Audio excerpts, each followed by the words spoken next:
88, la frecuencia de la familia hispana.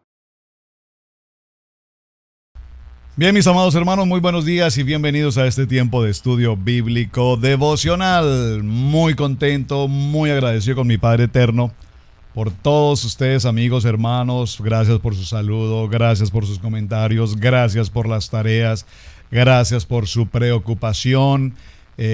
No había podido hacer alguna grabación y ustedes inmediatamente me preguntan: Pastor, ¿qué está pasando? ¿Está bien su salud? De verdad, hermanos, gracias por su amor.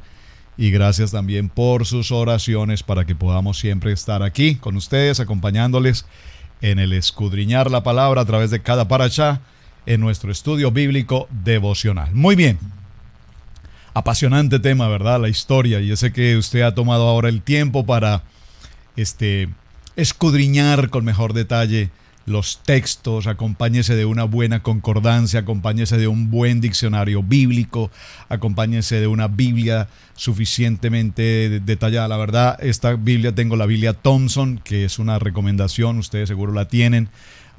Biblias en diferentes versiones, Biblias, la Biblia nazarita, la Biblia hebraica, la Biblia israelita, todo lo que sea para edificación de su estudio bíblico, bienvenido. Muy bien. Me hicieron una pregunta y por supuesto quiero darle respuesta inmediatamente a esa pregunta. Gracias por la pregunta, muy buena pregunta, y por supuesto no podíamos pasarla por alto. ¿Quiénes son estos hombres que aparecen aquí, Datán y Abiram, hijos de Eliab?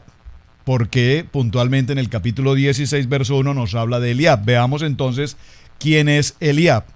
Eliab, hijo de Elón. Atención, Eliab de la tribu de Zabulón. Muy importante. ¿Cómo se me pasó por alto decir esto? Por favor, gracias por recordármelo. Importantísimo, y lo tenía aquí en mi subrayado en mi Biblia y lo pasé por alto. Muy bien, gracias por recordarlo. Entonces, ¿de la tribu de quién? De Zabulón. Datán y Abiram de la tribu de Zabulón. Coré de la tribu de Leví. Y muy importante, ¿por qué? Porque también nos habla que este hombre, On, hijo de Pelet, de los hijos de Rubén. Importantísimo. Entonces aquí ya tenemos Zabulón, Rubén y Leví. Los 250 podríamos considerar que son parte de los Leví. Recuerden que hablamos de que eran hombres de importancia, hombres de cierta posición y demás. Bueno. Ahora, ¿por qué es importante resaltar esta tribu de Zabulón? Porque fue uno de los 12 principales que Yahweh designó para ayudar a Moshe y a Aarón a censar a los hijos de Israel. ¿Para qué? Para que fueran parte del ejército, los mayores de 20 años, que formarían parte ahora de la estructura militar de las 12 tribus de Israel. Eliab estaba al frente del ejército de su tribu, de la tribu de Zabulón, que formaba parte de la división de 3 tribus del campamento de Judá. Muy importante, muy importante, muy importante. Formaba parte de la división de 3 tribus del campamento de Judá. Libro de Números, capítulo 2, verso 3, allí aparece. Además de tomar parte en la presentación conjunta que hicieron los principales cuando terminó de erigirse el tabernáculo, Eliab presentó al tercer día su propia ofrenda para inaugurar el altar. Libro de Números, capítulo 7, verso 1, 3 en adelante. Ahora, hijo de Palú, hijo de la tribu de Rubén y padre de Nemuel. Los otros hijos de Eliab, muy importante, fueron Datab y Abiram. Recordemos que Datab y Abiram son los que estamos tratando justamente ahora, que apoyan o apoyaron a Coré contra Moisés, contra el sumo sacerdote, y como resultado de ellos, sus familias y toda su descendencia terminaron en una situación muy crítica, que es lo que vamos a ver a continuación. Muy bien. Así, en este desarrollo que estamos llevando nuestro tema en el capítulo 16, pareciera que no avanzamos. Bueno, de hecho, la verdad no avanzamos, porque el capítulo de Corá, esta porción nos abarca varios textos, pero he querido concentrarme puntualmente en este punto porque la enseñanza para la aplicación a nuestra vida es muy importante. En el siguiente año, estoy hablando proféticamente en el siguiente año y en los subsiguientes años. Cuando veamos nuevamente este parashá, pues ahondaremos en los temas siguientes. Ahora, retomando un poco y parafraseando lo que ya hemos visto en el libro de Números, en el capítulo 16, la palabra Coré también significa calvo. ¿Sabía usted eso? Calvo. Hace unos días alguien decía que para México a las personas que tienen calvicie les decían maceta. Bueno, no lo sabía. Tenemos que ir aprendiendo cada día algo nuevo. En el verso 1 del capítulo 16, Coré, hijo de Izar, hijo de Coat, hijo de Leví, y Datán y Abirán, los hijos de Eliab, y On, hijo de Pelet, de los hijos de Rubén, tomaron gente. Ya lo vimos, se levantaron contra Moisés. Ahora, aquí vemos algo muy importante, y es por qué pues estos levitas se levantaron contra la congregación y particularmente contra Yahweh. Porque contra quien se estaban levantando, lo vimos el día de ayer, no era propiamente contra el hombre, contra Moisés o el sumo sacerdote, sino directamente estaban en contra del plan y el propósito del Padre. Ahora, ¿cuál es el pecado que vemos aquí? Vemos que aquí hay un pecado de rebeldía. Por favor, diga conmigo, este pecado de rebeldía, ¿cuán delicado es? Es un pecado que tiene que ver con el desconocimiento a la autoridad del Padre Eterno y a los llamamientos que propiamente Dios había hecho y había asignado a cada uno de ellos, particularmente a Moisés, particularmente a Aarón, a sus hijos. Me refiero a los hijos de Aarón, al ocupar ese tiempo, esa posición como los Coanín, como los sacerdotes del templo. Entonces, ¿qué aprendemos en esta historia? Recordemos un poco algo más que ya habíamos estudiado, pero lo quiero retomar. Cuando vimos el libro de Génesis en el capítulo 4 nos encontramos con una primera advertencia acerca de lo que significaba permitir el pecado y que ese pecado entre, porque atención, el pecado está ahí, el pecado está a la puerta, afuera. Pero cuando abrimos la puerta y el pecado entra, somos nosotros quienes permitimos que ese pecado entre. Recordemos Génesis capítulo 4, verso 6 dice, y Yahweh dijo a Caín, ¿por qué te has ensañado y por qué ha decaído tu semblante? Si bien hicieres, no serás enaltecido, y si no hicieres bien, el pecado está a la puerta. Muy importante. Cuando leemos esta historia, nos damos cuenta cómo Caín estaba en una situación de disgusto, estaba en una situación de inconformidad, estaba en una situación de molestia, se sentía menos que su hermano, como que lo que yo hago no está bien, estaba abatido. Y vemos cómo su conducta termina en una condición agresiva, en una condición de pecado, en una condición de rebeldía, en una condición en la cual él atenta directamente, atenta digo en el sentido de que mató directamente a su hermano. Por lo tanto, el corazón de Caín nos muestra la misma escena que estamos viendo hoy frente a Coré, frente a Datán, frente a Abirán, y dijimos que On, el hombre que en principio en el capítulo 16 verso 1 se menciona, a partir después o siguiente, después del verso 2, capítulo 16 verso 1, en el verso 2 ya On no aparece. Eso significa que On entró en recapitulemos este asunto, yo no me involucro en este tema, por lo tanto desaparece de la escena. Y es muy importante porque más adelante en las consecuencias, en la parte 3, recordemos cuáles son las tres partes.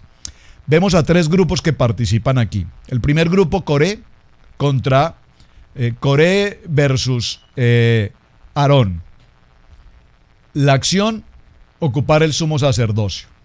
Datán y Abiram, su reclamación, su acción, ¿cuál? Derrocar a Moisés, es decir, ellos que querían el poder. Eran hombres de renombre, eran hombres de posición, eran hombres de solvencia económica, ellos que peleaban el poder. Muy importante. Y el grupo número 3, los 250, esos 250 que no los hemos visto, pero para adelantarles un poco, estos 250 que querían ocupar las labores de los Coanín en el templo, es decir, hacer parte de la labor sacerdotal. Ahora, nosotros vemos en este punto, mis amados hermanos, cómo ahora cuando analicemos cada uno de estos textos, nos damos cuenta en el estudio que estamos desarrollando a partir del verso 16, capítulo 16. Después dijo Moisés a Coré, tú y tus 250 y tu séquito, poneos mañana delante de Yahweh, tú y ellos, y también Aarón. El problema que ustedes tienen es con Aarón en su posición de sumo sacerdote. Entonces mañana vamos a estar aquí, vamos a desarrollar la labor del sumo sacerdote, ustedes traerán su incensario, vamos a presentar la labor del incensario que le corresponde al sumo sacerdote y mañana determinaremos quién es quién. ¿Quién es quién?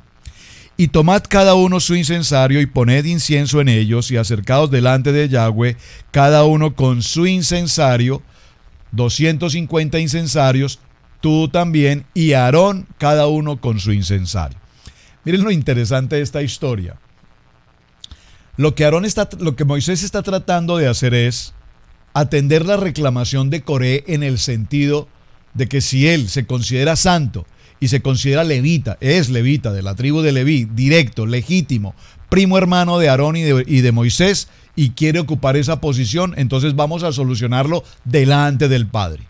Vas a cumplir la labor del sacerdote, vas a traer tu incensario y toda esta gente que te sigue, a todos los que juntaste, a todos los que tomaste, a todos los que levantaste, porque como eres un demagogo y los tienes convencidos de su santidad, entonces vamos a probar delante de Dios quién es santo. Interesante, ¿verdad? ¿Y qué te hizo acercar a ti y a todos tus hermanos los hijos de Leví contigo? A todos tus hermanos los hijos de Leví contigo. Es decir, nos está mostrando que estos 250 también eran hijos de Leví, eran levitas. ¿Por qué es importante esta respuesta del verso 10? ¿Por qué? Porque recordemos que estos levitas en el desierto tenían libertad. Por lo tanto, ellos ocuparon mucho de su tiempo en sus actividades, como levitas, por supuesto, pero también podemos concluir que esa libertad que no tenían los ladrilleros esclavos les permitió obtener posición, renombre y riqueza. Y es así como los menciona este texto diciendo que eran hombres de nombre y de posición. Vamos al verso 17. Y tomad cada uno su incensario y poned incienso, ya lo vimos, verso 18. Y tomó cada uno su incensario y pusieron en ellos fuego y echaron en ellos incienso y se pusieron a la puerta del tabernáculo de reunión con Moisés y Aarón. Ya Coré había hecho juntar, aquí la palabra juntar, convocar, recuerden que ya había hecho juntar gentes, ahora hizo juntar contra ellos toda la congregación a la puerta del tabernáculo. Por favor, observen esta expresión tan importante. Qué demagogia, qué poder de convencimiento tan grande puede tener Coré, qué influencia y qué respaldo que ahora, frente a la prueba que Moisés ha puesto, ahora dice la palabra que Coré convocó a toda la congregación de Israel. Pero por favor, para que toda la congregación de Israel acepte la invitación de Coré, significa que Coré tenía, por supuesto, una posición muy respetada, muy respetada. Y atención, esa posición tan respetada ya la había mencionado ¿quién? Moisés. Le dijo: Coré, hombre, tú eres un levita, tienes una posición de privilegio, has sido asignado directamente por el Padre dentro de la tribu de Leví. ¿No te basta con esto? Ahora, aparte de que tienes esa posición de reconocimiento, aparte de esto, ahora quieres ocupar la posición del sumo sacerdote a la que ha sido asignado Aarón directamente por voluntad del Padre. ¡Wow! Ya Coré había hecho juntar contra ellos a toda la congregación a la puerta del tabernáculo de reunión.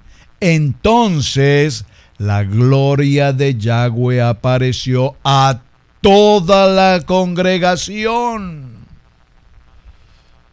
Dios, qué palabra esta. Verso 20. Y Yahweh habló a Moisés y a Aarón diciendo, este pasaje es escalofriante. Este pasaje es tan poderoso, mis amados hermanos. Por favor, subráyenlo, Subráyenlo, márquenlo, determínenlo, porque tenemos que encontrar una enseñanza para nuestros días en lo que estamos viendo.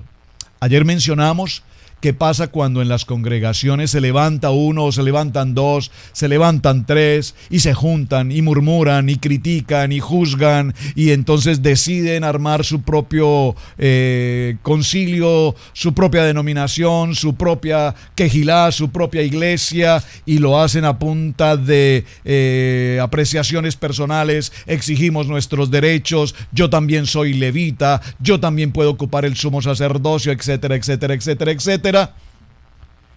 Y cuando esto pasa, Dios hace presencia en este lugar y lo primero que habla a Moisés, al gran profeta, al hombre de Dios, aquel hombre manso y humilde, y al sumo sacerdote, elegido por voluntad del Padre, les dice: apartaos de entre esta congregación.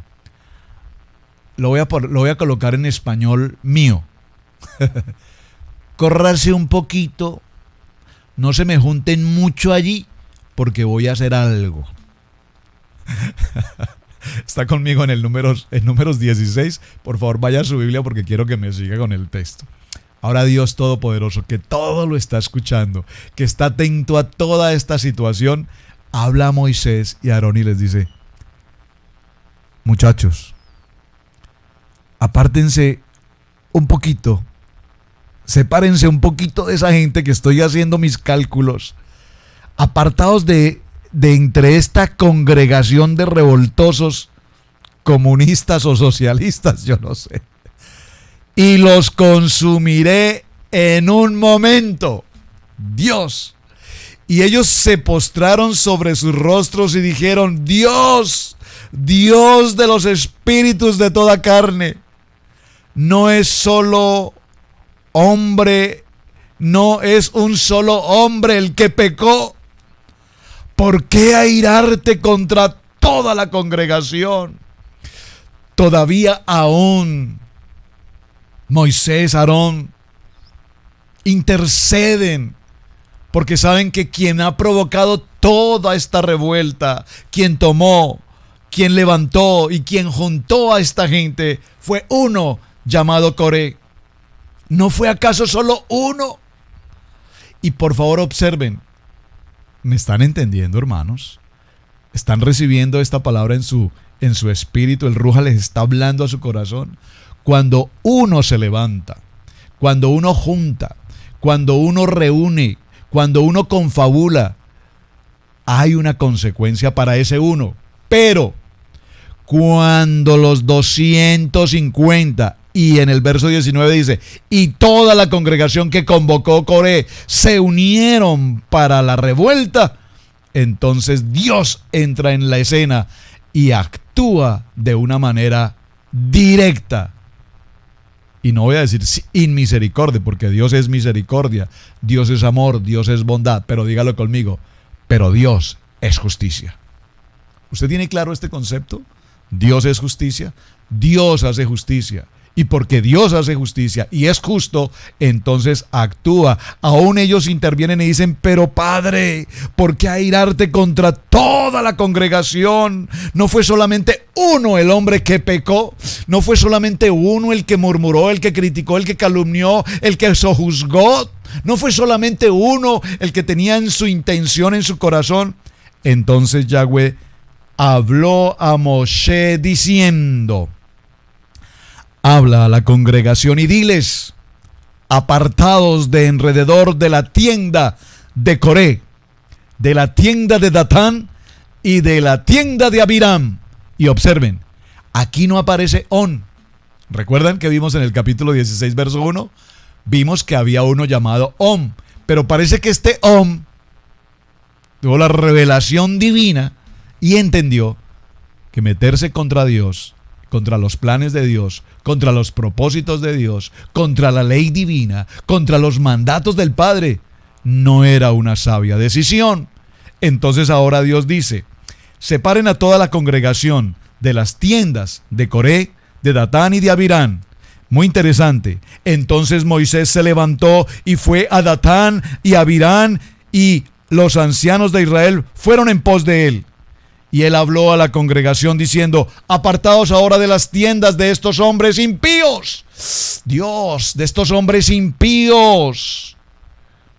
Impíos. Y no toquéis ninguna cosa suya, para que no perezcáis en todos sus pecados. Escalofriante esta escena, ¿verdad? O sea, yo, si por un momento cierro mis ojos y puedo imaginar la escena, y sé que hay algunas películas al respecto, y de hecho nosotros siempre al dar comienzo a nuestro servicio presentamos unos minutos de alguna escena típica de esta, y cuando lo vemos en video, viendo esta escena, realmente lo que pasó allí, y cada texto que estamos leyendo, cada pasuk, es impresionante. Lo leemos con tanta facilidad, pero cuando nos compenetramos en esta lectura y la vivimos, porque una de las maneras de estudiar la palabra es vivir la palabra, entender lo que está pasando. Usted puede imaginar por un momento la situación de Moisés, su posición de humildad, de líder, entendiendo que aquí Dios había tomado una determinación, está haciendo justicia ante una rebeldía y está tomando una acción en contra de ese pecado. Dice: el pecado de la rebeldía. Habla a la congregación y diles que se aparten de alrededor de las tiendas de Coré, de Datán y de Abiram. Y Moisés habló a toda la congregación diciendo: apartaos de las tiendas de estos hombres impíos, y no toquéis ninguna cosa. Por favor, no toquéis ninguna cosa, para que no perezcáis en sus pecados. Cómo quisiera transferir este mensaje a sus corazones, hermanos.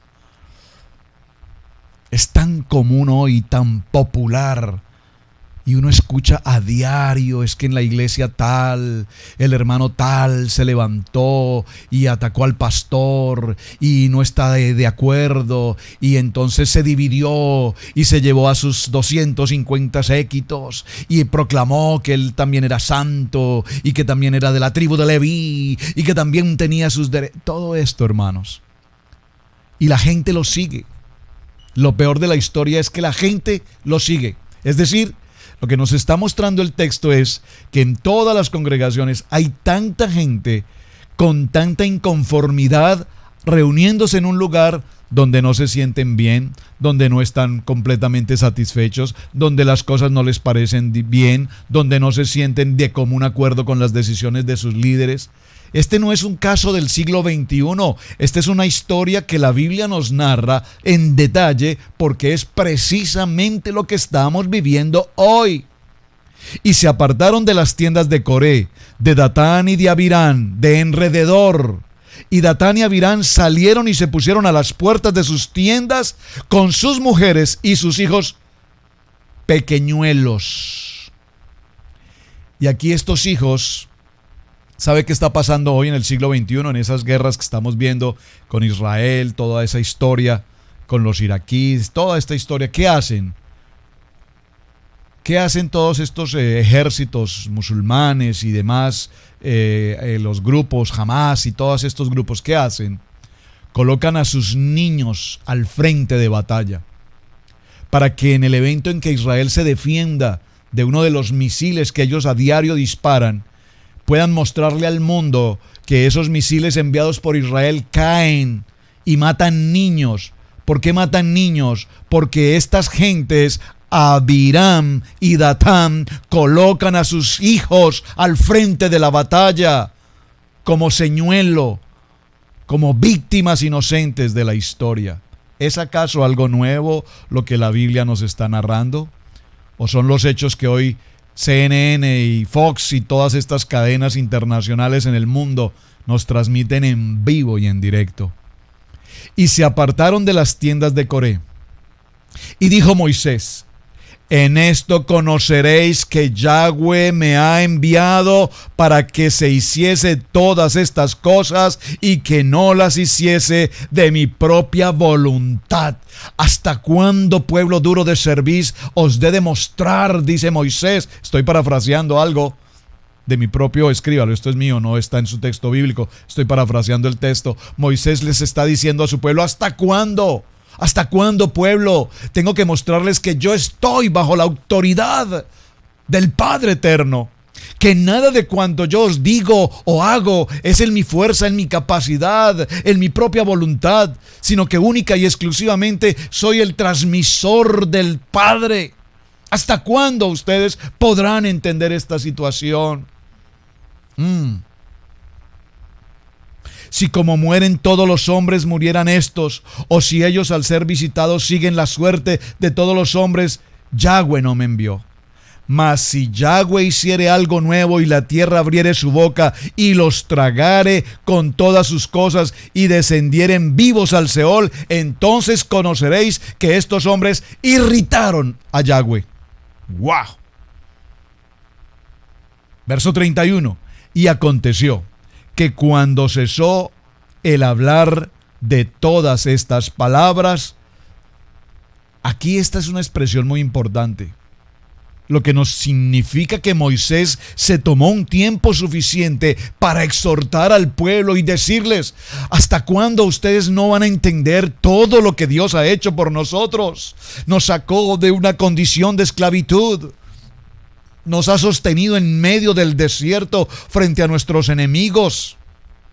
Hemos desobedecido no una, dos ni tres veces, muchas veces hemos desobedecido la voluntad del Padre. Hicimos pacto con Él, hicimos voto con Él, prometimos y dijimos que así haríamos. Y sin embargo, caminamos en desobediencia, en arrogancia, en egoísmo, en actitud contraria y voluntaria a su determinación. Se tomó el tiempo para decirles: cuando entramos a todo este tiempo en desobediencia, entonces Dios tomará justicia de esta situación. Cuando irritamos su naturaleza divina, es decir, tiene que haber algo tan extremadamente dañino que afecta la paz, el corazón del Padre. Digo, el corazón en el sentido, pues no es que Él tenga corazón, digo, en el sentido espiritual. Y aconteció que cuando se suele hablar de estas palabras, se abrió la tierra que estaba debajo de ellos. Se abrió la tierra, se abrió la tierra, se abrió la tierra. Se abrió la tierra y la tierra abrió su boca y los tragó a ellos, a sus casas, a todos los hombres de Coré y todos sus bienes, y ellos con todo lo que tenían descendieron vivos al Seol y los cubrió la tierra y perecieron en medio de la congregación. Y todo Israel, los que estaban alrededor de ellos, huyeron al grito de ellos, porque decían: no nos trague también la tierra. ¿Saben? Cuando nosotros vemos la justicia de Dios obrando en todas estas acciones, nos preguntamos: ¿hay algo imposible acaso para Dios? ¿En qué sentido? Bueno, hay imposibles para Dios, sí, Dios no puede mentir. Por ejemplo, ese es un imposible de Dios, mentir, entre otros. Pero mi inquietud es esta, hermanos. Hoy vemos a los hombres en el siglo XXI, acabamos de ver algunos pactos de paz entre Corea y América, y pareciera ser que estos pactos de paz, decimos: wow, tremendo, el pacto de paz, en el sentido de que no seremos atacados por lo menos con bombas nucleares. Viene el tiempo del desarme de las bombas nucleares. Y las ciudades y los hombres preparan misiles inteligentes, supersónicos, nucleares, bombas atómicas. Cada vez la tecnología avanza más. Ahora los satélites con rayos láser que pueden quemar en una milésima de segundo una nación entera y demás cosas. Y todo lo que el hombre en su infraestructura humana alcanza tiene como propósito uno: la guerra. que la nación más poderosa, armamentista, pueda tener el control, el dominio, el poder y sucumbir a todas las demás naciones a través de sus armas, a través de la guerra. Y podríamos decirlo a través de todas estas rebeliones. Es decir, las armas son la manera de aplacar al enemigo. Pero cuando nosotros evaluamos en varios textos bíblicos las armas del Dios Padre Todopoderoso, ¿cuáles han sido? Un diluvio. Envió tanta agua al Padre que toda la tierra absolutamente naufragó en ese diluvio. Y en la voluntad del Padre permitió que solamente Noé, su esposa, sus 3 hijos y sus nueras sobrevivieran. 8 personas. Ahora vemos frente a esta rebelión, vimos en el caso de el becerro de oro, 3,000 murieron. Vimos a los hombres espías que hablaron mal de la tierra prometida y murieron de insufacto en condiciones críticas. Vemos ahora a estos hombres que se levantan contra la autoridad de Moisés, su líder, el hombre que Dios ha escogido desde una zarza ardiente en un desierto en medio de una labor de pastoreo, lo llama para tomar autoridad y enfrentar al imperio más poderoso del momento llamado Egipto. Ahora vemos a estos hombres reclamar sus derechos, reclamar sus posesiones, reclamar sus intereses personales por encima de la voluntad del Padre. Y esta escena, hermanos, es escalofriante.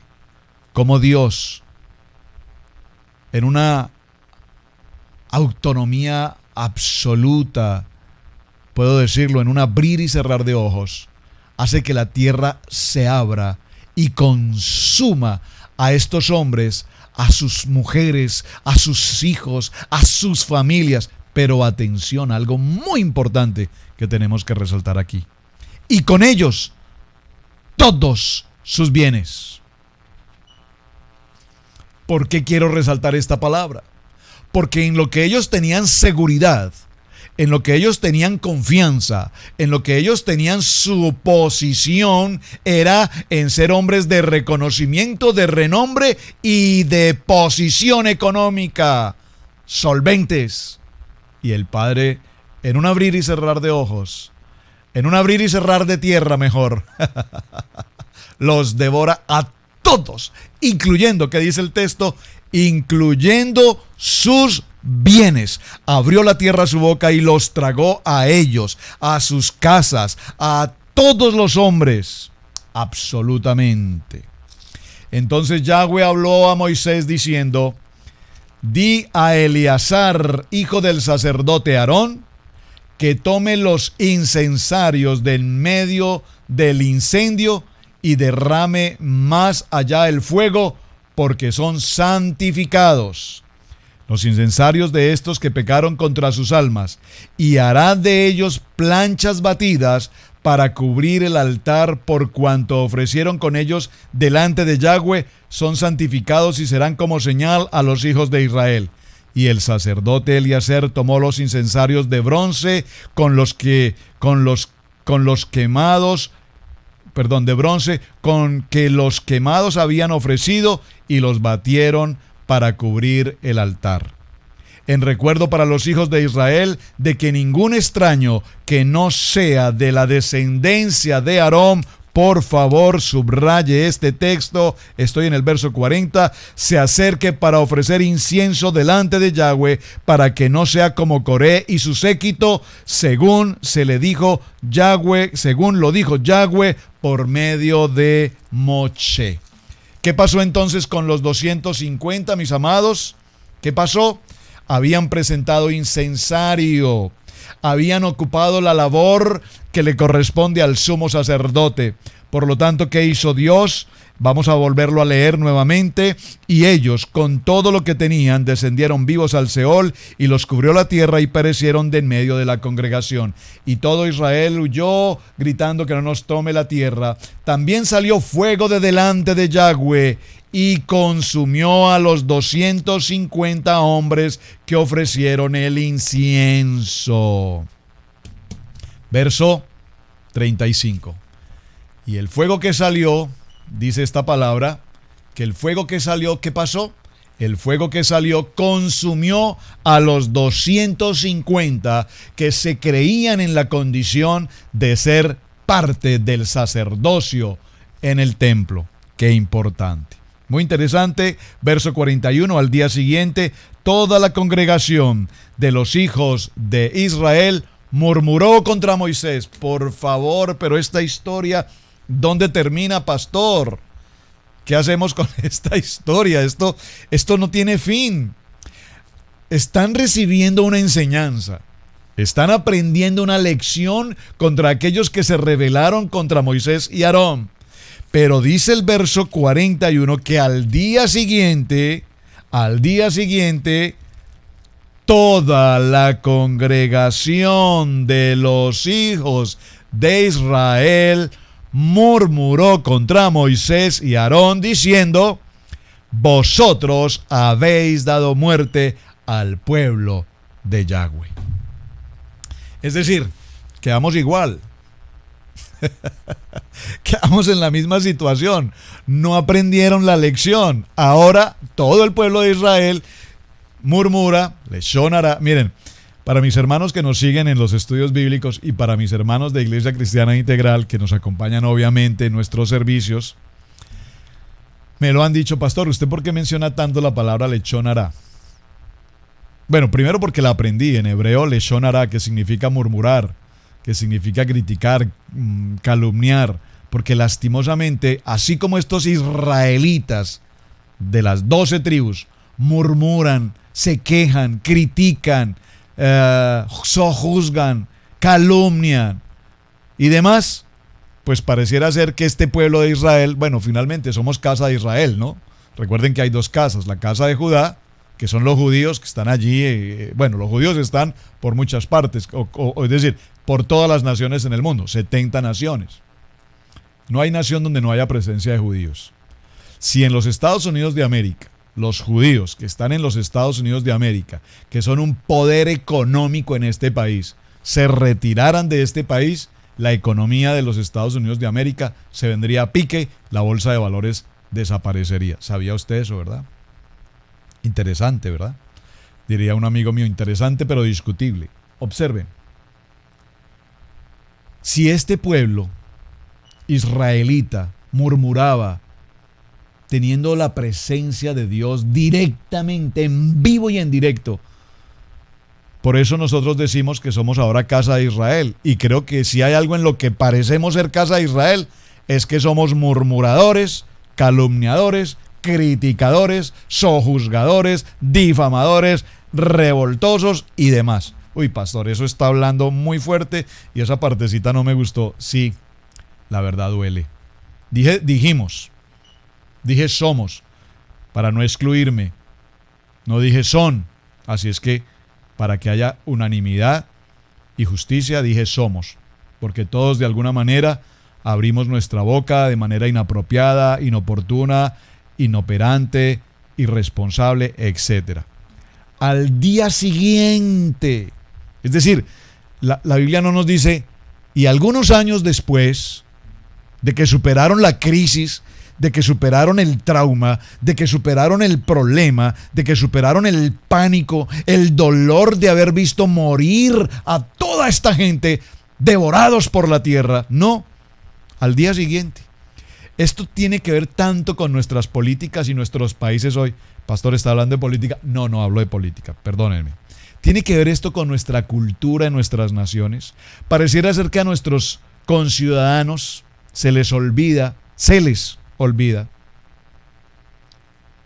cómo nuestros países han sufrido con guerrillas, con extorsión, con chantaje, con tantos problemas: narcotráfico, violencia, extorsión, terrorismo, vandalismo, secuestro, entre otras cosas, que cuando se presentan candidatos que vienen de ser parte de todo este proceso, votamos por ellos. ¿Qué significa eso? No es política, pastor. Lo que quiero significar es que el pueblo de Israel, cuando vieron que todos estos hombres se habían levantado contra el sumo sacerdote elegido por Dios y contra Moisés elegido por Dios, ahora se levantaron contra él queriendo ocupar esas posiciones.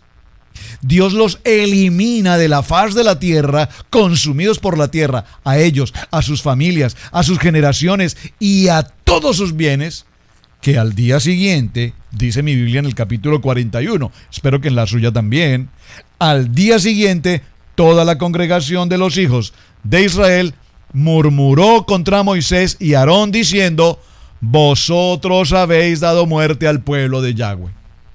Es decir, que inmediatamente pasa toda esta historia. Al día siguiente, yo creo que descansaron media horita y ya estaba nuevamente al frente: Moisés, Aarón, por culpa de ustedes, el pueblo de Yahweh ha perecido. Y aconteció que cuando se juntó la congregación contra Moisés y Aarón, miraron hacia el tabernáculo de reunión, y he aquí la nube lo había cubierto y apareció la gloria de Yahweh. Y vinieron Moisés y Aarón delante del tabernáculo de reunión, y Jehová habló a Moisés diciendo: ¡wow! ¡Qué tremendo, hermanos! ¡Qué historia más apasionante! ¿Qué dijo ahora el Señor? Observen qué dice ahora Dios. Verso 45. Esto es extraordinario. Apartaos de en medio de esta congregación. Voy a leerlo nuevamente. Dirá: pastor, ¿usted de qué se ríe? De algo me acuerdo. Sí, me acuerdo de algo. De una broma muy interesante. Cuando están Coré, Datán y Abirán contra Moisés y Aarón, ¿qué dice Dios? Moisés, Aarón, apártense un poquito, que los voy a consumir. Ahora se levanta toda la congregación contra Aarón y Moisés nuevamente, en medio del luto, supuestamente, en medio del dolor, acusarlos nuevamente de la muerte del pueblo de Yahweh. Y en el verso 45 dice: van dos. Algunos ya lo saben. Va una, ahora van dos. Y les dice: apartaos de en medio de esta congregación y los consumiré en un momento. Y ellos se postraron sobre sus rostros, y dijo Moisés a Aarón: toma el incensario y pon en él fuego del altar, y sobre él pon incienso, y ve pronto a la congregación, y haz expiación por ellos, porque el furor ha salido de la presencia de Yahweh, la mortandad ha comenzado. Entonces tomó Aarón el incensario como Moisés dijo, y corrió en medio de la congregación, y he aquí que la mortandad había comenzado en el pueblo, y él puso incienso e hizo expiación por el pueblo. Verso 48, y se puso entre los muertos y los vivos, y cesó la mortandad. Y los que murieron en aquella mortandad fueron 14,700 sin los muertos de la rebelión de Coré. Es decir, ¿cuántos murieron en la rebelión de Coré? 250. ¿Cuántos murieron ahora que al día siguiente vinieron a murmurar contra Moisés y contra Aarón y les acusan de que el pueblo de Yahweh murió por su responsabilidad? Ahora mueren 14,700. Miren, hermanos, este dato, recuerden la palabra dato, esta información aquí es tan importante. ¿Por qué tan preciso el número 14,700? Si a esos 14,700 le sumamos 250 que ya habían muerto anteriormente, solamente de los que conocemos, porque 14,700 y 250, ¿cuánto nos da? 14,000 950, es decir, 15.000, porque recordemos que de Coré y todas sus familias estamos hablando de un número extremadamente grande. Y cerremos en el verso 50, 14.700 sin los muertos de la rebelión de Coré, es decir, 15.000, 14.950. Después volvió Aarón a Moisés a la puerta del tabernáculo de reunión cuando la mortandad había cesado. Es decir, que al paso que vamos, si este pueblo sigue en una actitud de rebelión, en una actitud de desobediencia, pero peor aún, en una actitud de murmurar, de criticar, de leshon hará, pues definitivamente yo creo que si vamos a seguir así, el pueblo será destruido por la acción directa de Dios, consumidos por el fuego, tragados por la tierra, etc. Mis amados, tiempo de estudio bíblico devocional, muchísimas gracias, apasionante la historia. Continuaremos mañana en el capítulo 17 en este Parashá Korah, que tiene tanto que darnos, tanto que enseñarnos y tanto que tenemos que aprender. Su hermano Pastor Roberto Alfaro les saluda, shalom y hasta el día de mañana. Gracias por sus mensajes, gracias por compartir la enseñanza. Hasta pronto.